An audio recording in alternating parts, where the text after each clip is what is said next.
ಎಲ್ಲರಿಗೂ ನನ್ನ ನಮಸ್ಕಾರಗಳು. ಮಾಡರ್ನ್ ಮಂಕುತಿಮ್ಮ ಪೇಜಿನ ಮೊದಲನೇ ವಿಡಿಯೋವನ್ನು ನಾನು ಶೇರ್ ಮಾಡ್ತಾ ಇದ್ದೀನಿ.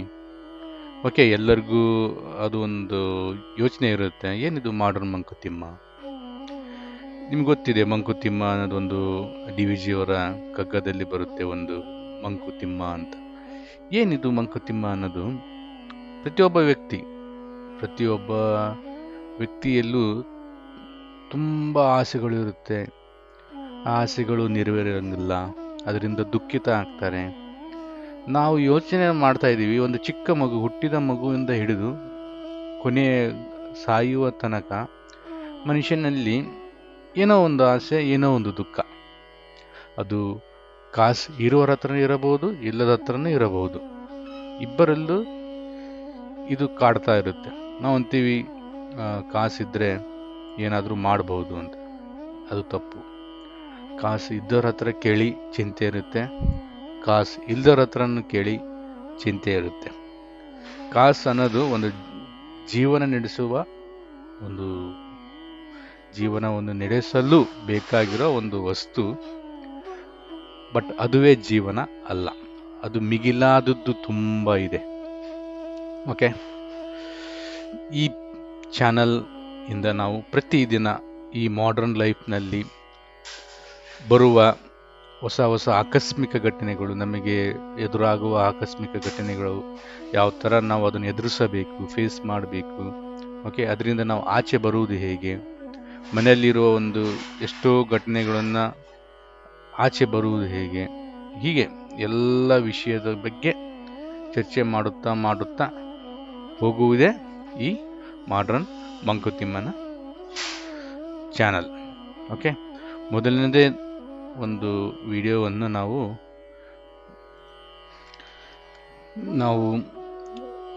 ಮಂಕುತಿಮ್ಮನ ಕಗ್ಗದ ಮೊದಲನೇ ಒಂದು ವಿಡಿಯೋವನ್ನು, ಒಂದು ಮಂಕುತಿಮ್ಮನ ಕಗ್ಗದಿಂದ ಒಂದು ಸಣ್ಣ ಪದ್ಯ ತೆಗೆದುಕೊಂಡು ಹೋಗೋಣ.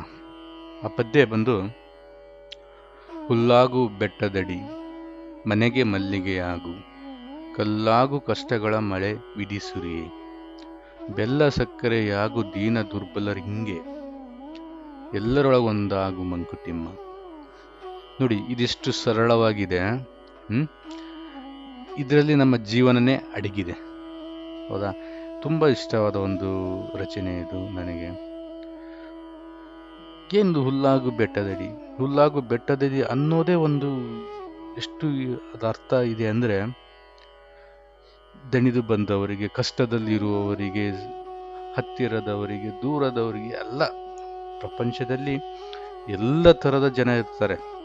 ಇದರಲ್ಲಿ ಯಾವುದು ಸರಿ ಯಾವುದು ತಪ್ಪು ಅನ್ನೋಂಗಿಲ್ಲ. ಬಟ್ ನಮ್ಮದೇನು, ನಮಗೆ ಎಷ್ಟು ಸಾಧ್ಯನೋ ಅಷ್ಟು ಅವರಿಗೆ ನಾವು ಸಹಾಯ ಮಾಡಬೇಕು. ಒಳ್ಳೆಯವರು, ನಿಮಗೆ ಗೊತ್ತಿರುತ್ತೆ ಯಾರು ಒಳ್ಳೆಯವರು, ಯಾರು ಕೆಟ್ಟವರು, ಯಾರು ಅದು ಉಪಯೋಗಿಸ್ತಾರೆ, ಯಾರು ಅದರಿಂದ ದುರುಪಯೋಗ ಆಗುತ್ತೆ.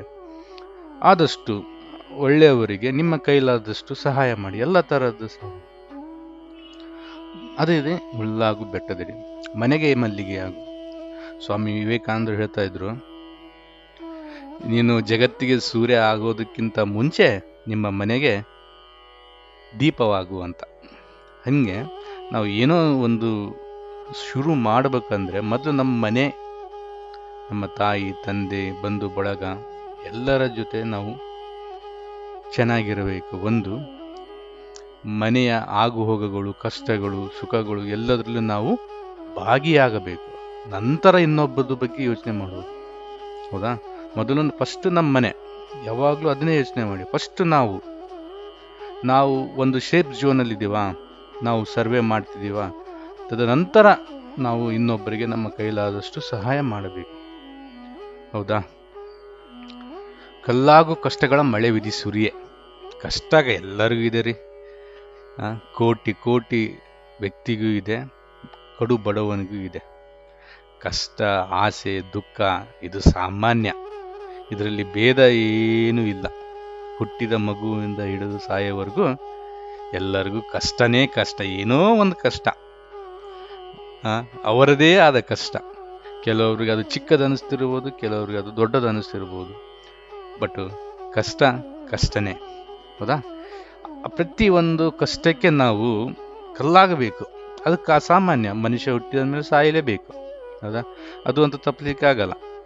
ಬಟ್ ಈ ಜೀವನ ಇದೆಯಲ್ಲ, ಜೀವನದಲ್ಲಿ ನಾವು ನಡೆಸಬೇಕಂದ್ರೆ ಪ್ರತಿಯೊಂದು ಹಂತದಲ್ಲೂ ಈ ಸಮಾಜದಲ್ಲಿ ಪ್ರತಿಯೊಂದು ಕ್ಷಣ ನಿಮಗೆ ಏನಾದರೂ ಆಕಸ್ಮಿಕ ಎದುರಾಗಬಹುದು. ಎಂಥದ್ದೇ ನೀವು ಊಹೆ ಮಾಡಲು ಆಗದ ಘಟನೆಗಳು ಯಾವುದೋ ಒಂದು ಎದುರಾಗುತ್ತೆ. ಆ ಕಷ್ಟಗಳನ್ನು ನಾವು ಕಲ್ಲಾಗಿ ನಿಲ್ಲಬೇಕು. ಅದಕ್ಕೆ ನೋಡೋಣ ಅದು ಏನು ಮಾಡುತ್ತೆ ನಮಗೆ. ಎಂಥದ್ದೇ ಇರಲಿ ಸರ್, ಹೌದಾ? ಕಲ್ಲಾಗು ಕಷ್ಟಗಳ ಮಳೆ ವಿಧಿಸುರಿ. ಮಳೆ ಅಂದ್ರೆ ಗೊತ್ತು ತಾನೆ, ಪದೇ ಎಲ್ಲ ಥರದ್ದು ಮಳೆ ಬರ್ತಾನೇ ಇರುತ್ತೆ. ಎಂಥ ಮಳೆ ಬರಲಿ ನಿಲ್ಲಬೇಕು. ಬೆಲ್ಲ ಸಕ್ಕರೆಯಾಗು ದೀನ ದುರ್ಬಲರಿಂಗೆ. ಪ್ರತಿಯೊಬ್ಬ ದೀನ ದುರ್ಬಲ ಅಂದರೆ ಯಾರು ನಿನ್ನ ಹತ್ರ ಕಷ್ಟದಲ್ಲಿ ಬರ್ತಾರೆ, ಯಾರು ದುಃಖದಿಂದ ಬರ್ತಾರೆ, ಅವ್ರಿಗೆ ಆದಷ್ಟು ಧೈರ್ಯ ಹೇಳೋದು, ಸಿಹಿ ಮಾತನ್ನು ಕೊಡುವುದು. ಅದೇ ನೀನೊಂದು ನಿನ್ನ ಜೀವನದ ಒಂದು, ಅದಕ್ಕೆ ನೀನು ಮೊದಲು ಕಲ್ಲಾಗಬೇಕು. ಕಷ್ಟದಿಂದ ಕಲ್ಲಾಗಿ ನಗುತ್ತಾ ಇದ್ದರೆ ನೀನು ಇನ್ನೊಬ್ಬರಿಗೆ ಹೇಳಲು ಸಹಾಯ ಆಗುತ್ತೆ. ಇಲ್ಲಾಂದರೆ ನಾವು ಕಷ್ಟದಲ್ಲೇ ಇರ್ತೀವಿ, ಅವರು ಕಷ್ಟದಲ್ಲೇ ಇರ್ತಾರೆ. ಕೊನೆಯದೊಂದಿದೆ ನೋಡಿ ಸಾಲು, ಹಬ್ಬ ಎಲ್ಲರೊಳಗೊಂದಾಗು ಮಂಕುತಿಮ್ಮ. ತುಂಬಾನೇ ಕಷ್ಟ ಅದು. ಅದು ಏನಾದರೂ ಲೈಫಲ್ಲಿ ನಾವು ಆಗಿಬಿಟ್ರೆ ಹೇಳ್ತೀವಿ, ನಮ್ಮ ಲೈಫ್ ದುಃಖದಿಂದ ಇರಲು ಸಾಧ್ಯನೇ ಇಲ್ಲ ಸರ್. ಏನೋ ಒಂದು ಪಾರ್ಕ್ ಹೋಗ್ತೀರಾ, ಏನೋ ಒಂದು ಜಾತ್ರೆ ಹೋಗ್ತೀರಾ, ಏನೋ ಒಂದು ದೇವಸ್ಥಾನಕ್ಕೆ ಹೋಗ್ತೀರಾ, ಏನೋ ಒಂದು ಮಾಲಿಗೆ ಹೋಗ್ತೀರಾ, ಏನೋ ಒಂದು ನಾರ್ಮಲ್ ಆಗಿ ಒಂದು ಜನರಲ್ ಟ್ರೈನ್ ಬೋಗಿಲಿ ಹೋಗ್ತೀರಾ, ಏನೋ ಒಂದು AC ಬೋಗಿಲಿ ಹೋಗ್ತೀರಾ. ಟ್ರೈನ್ ಜನರಲ್ ಬೋಗಿಲಿ ಹೋದ್ರೆ ನಿಮಗೆ ಸಿಗುತ್ತೆ, ತುಂಬ ಜನ ಸಿಗ್ತಾರೆ ಮಾತಾಡೋರು. ಒಬ್ಬರು ಅವಿಜ್ಞಾನವಂತರು ಸಿಗ್ತಾರೆ, ನಾಲೆಜ್ ಇರಲ್ಲ. ಒಬ್ಬರು ಜ್ಞಾನವಂತರು ಸಿಗ್ತಾರೆ, ಕೆಲವೊಬ್ಬರು ರೆಸ್ಪೆಕ್ಟ್ ಕೊಡದೇನೆ ಮಾತಾಡ್ತಾರೆ, ಯಾಕಂದ್ರೆ ಅವರು ಅಷ್ಟು ಗೊತ್ತಿರಲ್ಲ, ಹಳ್ಳಿಯವರು ಇರ್ತಾರೆ. ಕೆಲವೊಬ್ಬರು ಫುಲ್ಲು ಸ್ಟ್ರಿಕ್ಟಲ್ಲಿ ಇರ್ತಾರೆ, ಶಿಸ್ತಲ್ಲಿರ್ತಾರೆ. ಅವರವರ ಜೊತೆ ಅವರವರ ರೀತಿ ಬೆರೆಯುವುದಿದೆಯಲ್ಲ, ಅದು ತುಂಬ ದೊಡ್ಡ ಅಭ್ಯಾಸ. ಅದು ನಾವು ರೂಢಿ ಮಾಡಿಬಿಟ್ರೆ ನಾವು ಲೈಫಲ್ಲಿ ಎಂಥ ಕಷ್ಟ ಬಂದರೂ, ಎಂಥದೇ ಬಂದರೂ ನಾವು ಆರಾಮಾಗಿ ಎದುರಿಸ್ತೀವಿ. ಒಬ್ಬ ವ್ಯಕ್ತಿ ಇಂಜಿನಿಯರಿಂಗ್ ಬೆಂಗಳೂರಲ್ಲಿ ಕೆಲಸ ಮಾಡ್ತಿರ್ತಾನೆ. ಅವನು ಸಾಫ್ಟ್ವೇರ್ ಇಂಜಿನಿಯರ್ ಅಂತಲೇ ಇಟ್ಕೊಂಬಿಡಿ. ಬೆಳಿಗ್ಗೆ ಮಂಡೆಯಿಂದ ಶುಕ್ರವಾರ, ಸೋಮವಾರದ ಶುಕ್ರವಾರವರೆಗೆ ಆಫೀಸಲ್ಲಿ ವರ್ಕ್ ಮಾಡ್ತಾನೆ. ಡಿಸೈನ್ ಏನೋ ಒಂದು ಪ್ರೋಗ್ರಾಮಿಂಗ್, ಯಾವುದು ಮೆಕ್ಯಾನಿಕಲ್ ಆಗಿರ್ಬೋದು, ಯಾವುದೋ ಒಂದು. ಅವನು ಕ್ಲೈಂಟ್ ಬಂದು ಬೇರೆ ದೇಶದವರಾಗಿರ್ಬೋದು, ಅವ್ರ ಜೊತೆ ಇಂಗ್ಲೀಷಲ್ಲಿ ಮಾತನಾಡೋದು, ಪ್ರೊಫೆಷ್ನಲ್ ಆಗಿರೋದು, ಅಲ್ಲಿ ಯಾವ ಥರ ಇರಬೇಕು ಆ ಥರ ಒಂದು ಪ್ರೊಫೆಷ್ನಲ್ ಲೈಫ್ ಲೀಡ್ ಮಾಡ್ತಾನೆ. ನಂತರ ಶನಿವಾರ ಭಾನುವಾರ ಊರಿಗೆ ಬಂದು ಗದ್ದೆಯಲ್ಲಿ ಕೆಲಸ ಮಾಡ್ತಿರ್ತಾನೆ. ಗದ್ದೆಯಲ್ಲಿ ಮಾಡುವಾಗ ಅವರ ಗದ್ದೆ ಸಹಪಾಠಿಗಳು ಇರ್ತಾರಲ್ಲ, ಕೆಲಸ ಮಾಡೋರು, ಅವ್ರ ಜೊತೆ ಅವ್ರ ರೀತಿ ಬೆರೀತಿರ್ತಾನೆ. ಪಂಚೆ ಆಗಿರ್ಬೋದು, ಪಂಚೆ ಉಡೋದಾಗಿರ್ಬೋದು, ಅಲ್ಲಿ ಒಂದು ಹಳ್ಳಿಯ ಒಂದು ವಾತಾವರಣದ ಯಾವ ಥರ ಉಡುಪು ಇದೆ ಆ ಥರ ಅವ್ರ ಜೊತೆ ಹಾಕಿಬಿಟ್ಟು ಅವ್ರ ಜೊತೆ ಬೆರೆತು ಅವ್ರ ಜೊತೆ ಹಾಗೆ ಹೋಗ್ತಾ ಇರ್ತಾನೆ. ಆ ಒಂದು ಕಲೆ ಇದೆಯಲ್ಲ, ಅದು ನಾವು ಬೆಳೆಸಿಕೊಳ್ಬೇಕು. ಅದು ಬೆಳೆಸ್ಕೊಂಡ್ಬಿಟ್ರೆ ನಮ್ಮ ಲೈಫ್ ಈ ಥರ ಹ್ಯಾಪಿಯಾಗಿರುತ್ತೆ. ತುಂಬಾ ಅದ್ಭುತ ಸರ್, ಹೌದಾ? ಅದಕ್ಕೆ ಈ ಪದ್ಯ ಇದೆ, ತುಂಬ ನನಗೆ ಇಷ್ಟವಾದ ಒಂದು ಪದ್ಯ. ಓಕೆ, ಈ ನಮ್ಮ modern Mankutimma, not only for Mankutimma Kaggas, ಇದರಲ್ಲಿ ಪ್ರತಿಯೊಂದು ಜೀವನದ ಎದುರಾಗುವ ಘಟನೆಗಳನ್ನು ನಾವು ನಿಮ್ಮ ಜೊತೆ ಶೇರ್ ಮಾಡ್ತಾ, ನಿಮ್ಮ ಏನೋ ಘಟನೆಗಳು ಇರಲಿ ನಮಗೆ ಕಮೆಂಟ್ಸ್ ಮಾಡ್ತಾ ಇರ್ರಿ, ಜೊತೆಯಲ್ಲಿ ಶೇರ್ ಮಾಡ್ತಾ ಹೋಗೋಣ. ಓಕೆ, ಎಲ್ಲರಿಗೂ ತುಂಬ ಧನ್ಯವಾದಗಳು. ಮೊದಲನೇ ವಿಡಿಯೋವನ್ನು ನಾನು ಅಪ್ಲೋಡ್ ಮಾಡ್ತಿದ್ದೀನಿ.